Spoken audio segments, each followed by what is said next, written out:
Ya, assalamualaikum warahmatullahi wabarakatuh. Kita masuk ke pertemuan kedua tentang pengantar perbankan syariah. Kenapa harus belajar perbankan ya? Apa itu perbankan, definisinya, dan apa itu bank syariah, apa itu bank umum, bank konvensional, BPRS, dan sebagainya. UUS, nanti kita akan bahas semua di pertemuan kali ini. Oke, langsung saja ya, kita masuk ke slide yang pertama ya. Teman-teman bisa mendownload slide ke blog saya ya, bwmahardika.com ya. Dan ketika video ini ya diberikan, saya akan mengambil materinya dari slide itu. Jadi teman-teman akan mudah memahami jika menjelaskan, mendengarkan video saya dan sekaligus juga membaca slide yang ada di blog. Oke, kita masuk materi pertama ya, tentang bank ya. Bank itu definisinya perusahaan yang menyediakan jasa keuangan bagi seluruh lapisan masyarakat. Itu definisi bank.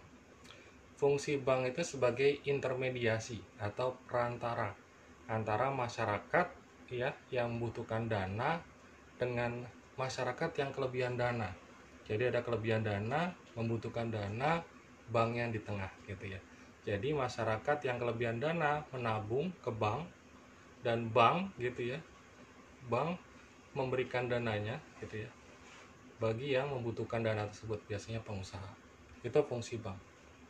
Dan bicara tentang bisnis bank itu sendiri, bank itu bisnisnya adalah kepercayaan. Tentu saja masyarakat tidak akan mau menyerahkan uangnya ke bank kalau tidak percaya bahwa uangnya aman di bank. Perbankan, kita bicara lebih luas. Perbankan itu segala sesuatu yang menyangkut tentang bank, itu perbankan. Mencangkup kelembagaannya, kegiatan usahanya, cara, proses dalam melaksanakan kegiatan usaha secara konvensional dan juga secara syariah. Manajemen bank syariah itu kita akan membahas lebih detail tentang bank syariah. Walaupun kita juga harus tahu dasar-dasar dari perbankan konvensional. Gitu ya. Menurut Undang-Undang Nomor 10 ya, tahun 98, ada dua jenis bank, yaitu adalah bank umum dan satu lagi adalah bank perkreditan rakyat. Dulu ada namanya bank desa, ada bank pasar gitu ya, ada lumbung desa, ada bank pegawai dan bank-bank lainnya, namanya banyak macam-macam ya. Dan sekarang tidak ada, namanya cuma dua, bank umum dan bank perkreditan rakyat. Bank umum nanti juga akan dibagi dua, konvensional dan syariah. BPRS juga dibagi dua, BPR dibagi dua, BPRS secara konvensional dan BPRS, bank perkreditan rakyat secara syariah, BPRS. Oke. Apa sih bedanya antara bank umum ya yang di Undang-Undang Nomor 10 dengan BPR gitu ya. Bank umum itu ya, terserah itu konvensional maupun syariah, dia punya atau diberikan mandat oleh undang-undang boleh memberikan jasa dalam lalu lintas pembayaran. Sedangkan untuk BPR tidak memberikan jasa dalam lalu lintas pembayaran. Jadi tidak diperbolehkan di BPR itu transfer gitu ya. Transfer dari BPR atau BPRS ke bank atau ke terserah itu bank umum atau bank syariah. Sedangkan bank umum diperbolehkan. Selain bank umum, BPR ada juga namanya Bank Indonesia atau Bank Sentral. Fungsinya untuk kestabilan rupiah gitu ya. Kestabilan nilai rupiah terhadap barang dan jasa. Yang ini bisa diukur tercermin dari perkembangan laju inflasi. Inflasi itu apa? Turunnya nilai rupiah gitu ya. Jadi daya belinya berkurang. Dan juga hal yang terpenting, negara di kebijakan moneter juga harus bisa menjaga kestabilan nilai rupiah terhadap mata uang negara lain. Karena kalau kita bicara tentang ekspor impor, transaksi luar negeri, atau perusahaan antar bangsa, itu bicara tentang transaksi antar negara. Makanya rupiahnya harus stabil. Fungsi yang diemban oleh bank komersial yang bank umum pertama adalah pembayaran. Jadi teman-teman melakukan transaksi keuangan ya, bayar listrik, bayar air, transfer dan sebagainya, itu adalah salah satu dari bisnisnya bank. Yang kedua, intermediasi keuangan, mendapatkan dana dari masyarakat gitu ya, dan kemudian meminjamkannya kepada para peminjam atau pengusaha. Akhirnya bank akan mendapatkan selisih atau spread, selisih antara dana atau cost of capital atau biaya modal yang diberikan kepada masyarakat dengan apa yang didapatkan dari margin dari pengusaha. Selisih marginnya itu yang dapat keuntungan dari perusahaan. Dan ada jasa-jasa keuangan lainnya di bank. Ada yang sekuritas gitu ya. Jadi kalau misalnya teman-teman ingin beli saham, harus melalui sekuritas, tidak bisa beli langsung ke perusahaan masing-masing. Asuransi, jasa-jasa pembendaraan, contohnya apa? Payroll gaji gitu ya. Dan aktivitas lainnya di luar dari yang ada atau di laporan keuangan. Oke, BPR dan bank umum itu sekarang punya unit syariah gitu ya. Ada bank umum konvensional, ada bank umum syariah. Ada BPR konvensional, ada BPR syariah. Dan bank umum ada dulu atau yang belum spin off itu ada namanya UUS, unit usaha syariah. Belum spin off, belum keluar dari bank umum. Jadi masih unit gitu ya. Sistem perbankan itu di dalamnya ada pengaturan dan pengawasan gitu ya. Oleh siapa? Oleh pemerintah.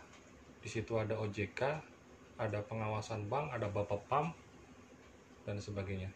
Ada Bank Indonesia, ada juga BPK kalau misalnya bicara tentang perusahaan BUMN terutama yang bank gitu ya. Ada PPATK, pemeriksa keuangan, dan juga ada masyarakat. Ada juga infrastruktur yang mempengaruhi bank. Yang pertama, lembaga penjamin simpanan, ada asosiasi perbankan, ada IAI ya, Ikatan Akuntan Indonesia. Jadi laporan keuangan harus sesuai standar. Lembaga peradilan dan arbitrase kalau misalnya ada sengketa dari bank. Ada lembaga pendidikan ya, universitas, pelatihan-pelatihan yang dilakukan oleh perbankan gitu ya. Terus ada lembaga rating, ada Dewan Syariah Nasional ya, bicara tentang bank umum syariah maupun BPR syariah itu harus ada pengawas syariah, dan itu di atasnya ada MUI ya, di Dewan Syariah Nasional. Itu untuk sistem perbankan.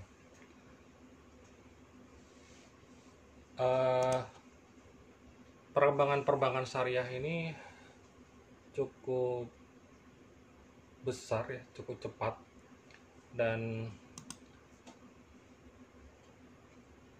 walaupun cepat semakin lama karena membesar gitu ya, perlambatan pertumbuhannya itu terjadi karena asetnya semakin besar. Jadi kalau teman-teman perusahaan kecil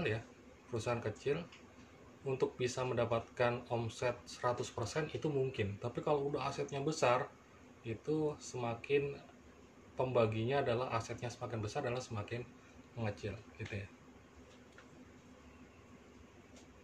Nah, ini terlihat di sini di tahun 2011 itu pertumbuhan asetnya 49% gitu, luar biasa. Tapi di tahun 2015 hanya 8,78%. Karena jumlah asetnya naik lebih dari 2 kali lipat lebih. Jadi 145,47 triliun menjadi hampir 300 triliun gitu ya. Asetnya semakin besar sehingga pertumbuhannya semakin mengecil. Tetapi sangat disayangkan di sini market share dari bank syariah masih sekitar 4,86% atau sekitar 5%. 95% lainnya masih bank konvensional. Oke, bicara tentang bank syariah ya, atau perbankan syariah, kurang lebih sama dengan perbankan yang tadi sudah dijelaskan, tetapi di sini Dewan Syariah Nasional menjaga agar ya memenuhi ketentuan-ketentuan yang diperbolehkan. Teman-teman bisa lihat di video yang pertama mana-mana yang diperbolehkan, mana-mana yang tidak diperbolehkan.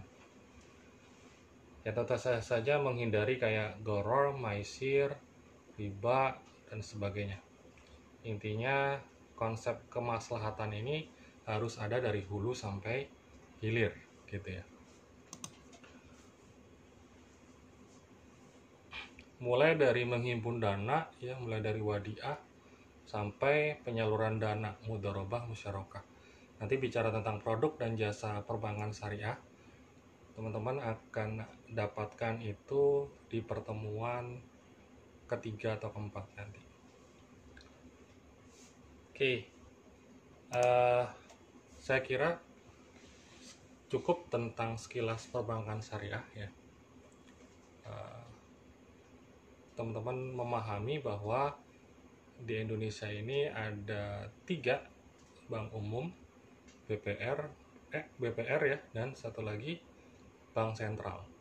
Bank umum ada yang bank konvensional, bank umum konvensional, ada bank syariah, bank umum syariah.